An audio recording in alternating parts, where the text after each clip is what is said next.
Good evening, everyone. My name is Christopher Stevenson, and I'd like to tell you about mine and my family's adventure to our local farmers market. Our local farmers market was here in Hyde Park, in Tampa, Florida, and this particular farmers market is actually a traveling farmers market, which this particular location is only open the first Sunday of every month, and it travels to various locations all throughout Tampa. The name of the group is called Tampa Bay Markets, and I actually have one of their flyers here, and it gives all the different locations that they go to and when they go to them. So one of the cool things about this is, I get to travel different places in the city for one, and you see different vendors. This particular location that we went to had about 120 vendors this particular day, and all these vendors that I went to and I visited with, all of them were really friendly and they had lots of good things to say. One of my favorite ones that I went to was actually, it's called Joe and Sons Olive Oils.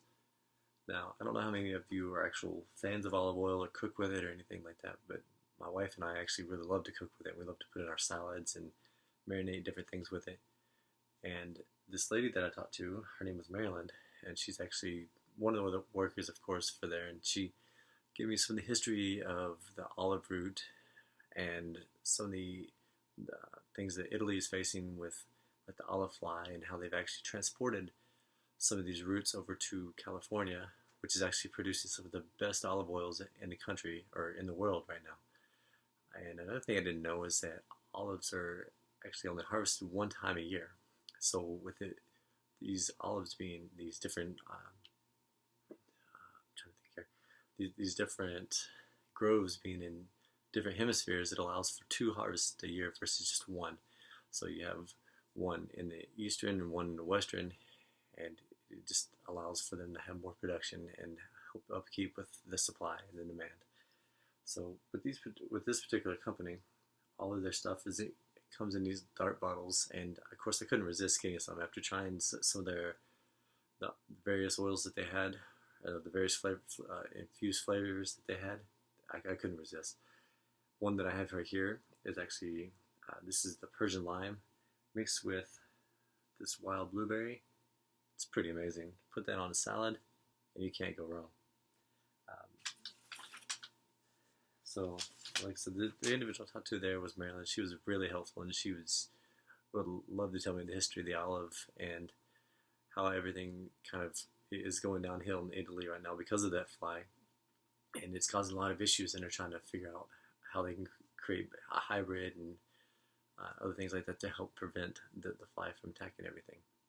So as we continued on through some of the other places, we one of our so there's a local honey co-op here that we get our honey from already, and I didn't.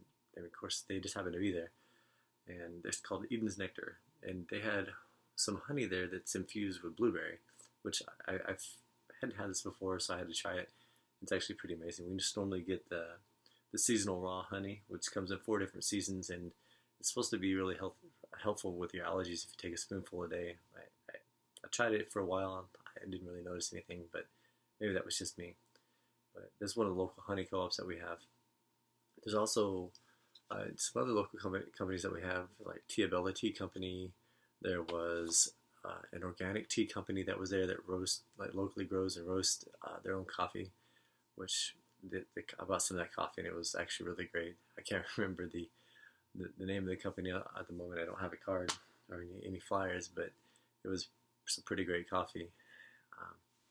We did buy some beef jerky, so my wife and I enjoyed some. It was supposed to be spicy Cajun jerky, but wound up getting mixed in with some teriyaki jerky, which kind of depressing. We were expecting the spicy and got the teriyaki, but needless to say, it's their stuff is all natural and it's locally farmed and slaughtered here, and then they make their own jerky in the local area. So all the businesses that we went to were supporting the local economy, which is great.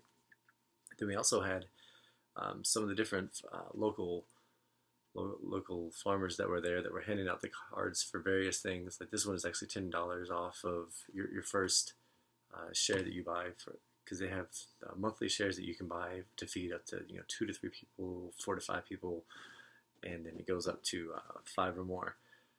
So you can buy into those different crop shares essentially is what they are on a monthly basis, and you can. There were about 3 or 4 of those different vendors there that were advertising and also selling some of the local produce to show, just kind of showcase what they had. All in all, my family had a great time. We bought some local bread. The local bread maker, he was a really nice guy. We bought 1 loaf. He actually gave us another loaf because he said our kids were just too cute. But I had a great time. The kids really enjoyed it. My wife and I said, we actually told each other that we wish we wouldn't have eaten before we went, because there was so much great food in that area, and there were so many things that we could have tried and we could have indulged in. But that was my experience with my family. Like I said, we had a great time supporting all the local vendors that were in that area and that are actually here in our local economy, and we will definitely be going back. Thank you, and have a great day.